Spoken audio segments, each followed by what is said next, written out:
तो हेलो दोस्तों, आप लोगों का फिर से एक बार स्वागत है आपकी एक नई वीडियो में। जैसा कि दोस्तों आप लोग यहाँ पर देख सकते हैं, केमिस्ट्री के मोस्ट इंपोर्टेंट क्वेश्चन आपके लोगों के लिए होने वाले हैं। तो यहाँ पर देखिए दोस्तों, आपका क्वेश्चन नंबर 1 क्या है कि पृष्ठ तनाव क्या है। और ये दोस्तों बहुत ही ज़्यादा इंपॉर्टेंट है, 100% इसके चांस है बोर्ड एग्जाम में आने के। द्रव सतह की इकाई लंबाई के अनुदिश समकोण पर द्रव की सतह के अनुदिश कार्य करने वाले स्पर्श रेखीय बल पृष्ठ तनाव कहलाता है। इसे ग्रीक शब्द द्वारा प्रदर्शित करते हैं। यहाँ पर देखिए, जैसे कि हम यहाँ पर एक बर्तन है और ये इसमें क्या है, द्रव भरा है। इसकी जो सतह है इस पर एक छोटी सी परत जम जाती है, जो कि इसके अणुओं को क्या है ऊपर आने में मदद नहीं कर पाती है। तो इसी को क्या कहते हैं, हम पृष्ठ तनाव कहते हैं। देखिए, जैसे कि पृष्ठ तनाव को प्रभावित करने वाले कारक कौन कौन से हैं। फर्स्ट है आपका ताप। जब ताप बढ़ाते हैं तब क्या है, पृष्ठ तनाव कम हो जाता है। अब मान लीजिए यहाँ पर जो आपका ये जो बर्तन है, इसके नीचे हम ताप इसका बढ़ाते हैं तो इसके ऊपर की जो परत क्या है वो पिघलने लग जाएगी। इस वजह से क्या है, इसका पृष्ठ तनाव क्या है, कम हो जाएगा। कि यही कारण है कि यहाँ पर अणु की गतिज ऊर्जा क्या है, बढ़ जाती है और इसी अणुओं के बीच लगने वाला अंतरात्विक बल कमजोर हो जाता है तथा द्रव का पृष्ठ तनाव भी कम हो जाता है। क्रांतिक ताप पर पृष्ठ तनाव घटकर क्या है, शून्य हो जाता है। अब यहाँ पर दोस्तों क्रांतिक ताप क्या होता है, बहुत ज़्यादा अधिक ताप होता है जिस पर क्या वस्तु पिघलने की अवस्था में आ जाती है। तो इसको क्या है, हम ताप बढ़ाकर भी इसका क्या है, पृष्ठ तनाव हम कम कर सकते हैं। अब देखिए दूसरा कारक क्या है इसका, कि द्रव की प्रकृति। चूंकि द्रव का पृष्ठ तनाव अणुओं के मध्य उपस्थित अंतर आणविक बलों से संबंधित है, अतः जिन द्रवों में अंतर आणविक बल प्रबल होंगे उनका पृष्ठ तनाव अधिक होगा। इस प्रकार द्रव का पृष्ठ तनाव अलग अलग द्रव की प्रकृति पर निर्भर है। यहाँ पर दोस्तों जो द्रव है अलग अलग उसकी प्रकृति होती है, उस पर आपका पृष्ठ तनाव है निर्भर करता है। आई होप दोस्तों आपको पृष्ठ तनाव समझ में आ गया होगा। तो यहाँ पर देखिए दोस्तों, आपका क्वेश्चन नंबर 2 क्या है, सक्रिय ऊर्जा से क्या तात्पर्य है। यहाँ पर दोस्तों इस प्रकार से ही पूछ सकते हैं कि सक्रियण ऊर्जा क्या है। तो आपको दोस्तों इससे डरना नहीं है। देखिए आपको किस प्रकार से हल करना है कि ऊर्जा की वह न्यूनतम मात्रा जो अणुओं को ऊर्जा को अवरोध पार करने के लिए आवश्यक होती है वो क्या आपकी सक्रिय ऊर्जा कहलाती है। ऊर्जा की दोस्तों वह कम से कम मात्रा। तो आप लोग दोस्तों समझ ही सकते हैं। यहाँ पर देखिए ये इसका ग्राफ बना है।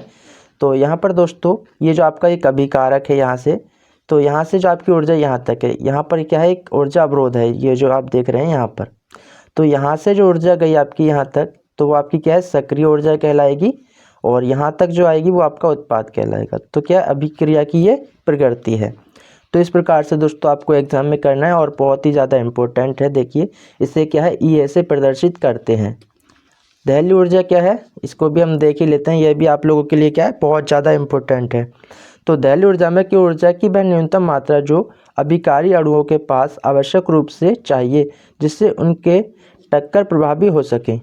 क्या है, जिससे उनकी टक्करें प्रभावी हो सकें, अर्थात टक्करों के फलस्वरूप रासायनिक परिवर्तन हो सके। उनमें क्या रासायनिक परिवर्तन होना चाहिए। तो आई होप दोस्तों आप लोगों ने ये भी देख लिया होगा। आगे हम देखते हैं, बहुत ही ज़्यादा इंपॉर्टेंट क्वेश्चन आप लोगों के लिए होने वाला है। तो प्लीज़ कॉपी और पेन रख लीजिए अपने पास। यहाँ पर देखिए दोस्तों, लासातेले नियम, ये भी दोस्तों बहुत ज़्यादा इम्पोर्टेंट है और ये सभी स्टूडेंट के लिए बहुत ज़्यादा ज़रूरी है। देखिए क्या है, फ्रांस वैज्ञानिक लासातेलिए ने 1885 में एक नियम दिया था जिसे क्या है, लासातेलिए नियम कहते हैं। इस नियम के अनुसार क्या है कि साम्य निकाय के किसी कारण जैसे ताप, दाब या सांद्रण में परिवर्तन किया जाता है तो साम्य उस दिशा में विस्थापित होता है जिधर क्या है उस परिवर्तन का प्रभाव निरस्त होता है।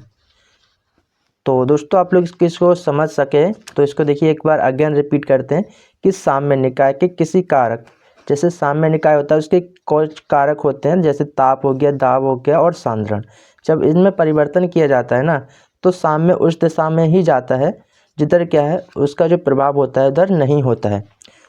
तो आगे इसके देखिए नियम के निष्कर्ष निकाले हैं, वो हम निष्कर्ष यहाँ देखते हैं कि इस नियम से निम्न निष्कर्ष निकाले जाते हैं। नंबर 1 है आपका कि साम्य निकाय का ताप बढ़ाने पर साम्य उस दिशा में विस्थापित होता है जिधर ऊष्मा अवशोषित होती है। आप लोग दोस्तों इसको समझ गए होंगे। देखिए 2 क्या है कि साम्य निकाय का दाब बढ़ाने पर साम्य उस दिशा में विस्थापित होता है जिधर आयतन घटता है। अब इसमें हम दोस्तों दाब बढ़ाएंगे तो उधर जाएगा जिधर क्या है आयतन घटेगा, ना कि उधर जिधर क्या दाब बढ़ेगा। 3 क्या है, साम्य निकाय में उपस्थित किसी पदार्थ की सांद्रता बढ़ाने पर क्या है, उस दिशा में विस्थापित होता है जिधर उस ताप पर पदार्थ की खपत होती है, तो उधर ये क्या है, विस्थापित होता है। अब इसके क्या है, कुछ अनुप्रयोग थे, तो इसमें से हम एक अनुप्रयोग भी देख लेते हैं, बहुत ज़्यादा ज़रूरी है और लॉन्ग में क्वेश्चन में आपको ये आ सकता है। देखिए लसाते लिए के एक अनुप्रयोग हम देखेंगे, हाइड्रोजन आयोडाइड का निर्माण यानी HI का निर्माण। यहाँ पर H2 + I2, ये भी क्या है, एक गैस है और ये भी एक गैस है, जिसमें क्या है इन दोनों का योग क्या हो जाएगा, 2HI हो जाएगा। और यहाँ पर क्या है, हमने 3000 कैलोरी की ऊर्जा ली है। तो इस प्रकार से आपको एक अनुप्रयोग करना था। देखिए फर्स्ट क्या है कि ताप परिवर्तन का प्रभाव, ये एक ऐसी ऊष्मक्षेपी अभिक्रिया है, अतः कम ताप पर अभिक्रिया अग्र दिशा में होगी और हाइड्रोजन आयोडाइड अधिक बनेगी। यहाँ पर दोस्तों आपने देखा कि यहाँ पर ताप कम है तो क्या अग्र दिशा में बनेगी ये। और सेकंड आपका कि दाब परिवर्तन का प्रभाव, HI के बनने में आयतन में परिवर्तन नहीं होता है। देखिए यहाँ पर जब HI बनेगा तो इसका आयतन में कोई परिवर्तन नहीं होगा, अतः दाब परिवर्तन से इस अभिक्रिया का साम्य प्रवाहित नहीं होता है। और थर्ड आपका दिया है कि सांद्रता परिवर्तन का प्रभाव, साम्य निकाय में H2I2 मिलाने से क्या है, साम्य अग्र दिशा में विस्थापित हो जाता है, अर्थात HI अधिक बनती है। साम्य निकाय में क्या है, H2 और I2 को मिलाते हैं, इनकी क्रिया कराते हैं, तो क्या है, जो HI बनती है वो बहुत अधिक मात्रा में बनती है। तो आई होप दोस्तों आप लोगों ने जो इम्पोर्टेंट क्वेश्चन है देख लिए होंगे, और इसी प्रकार से आप लोग और भी क्वेश्चन देखना चाहते हैं तो एक बार क्या वीडियो को शेयर कर देना अपने सभी दोस्तों में। अगर आप नए हैं तो हमारे चैनल को सब्सक्राइब करके बेल आइकन को प्रेस जरूर करना है। तो मिलते हैं आपसे एक ऐसी नई वीडियो के साथ, तब तक के लिए जय हिंद।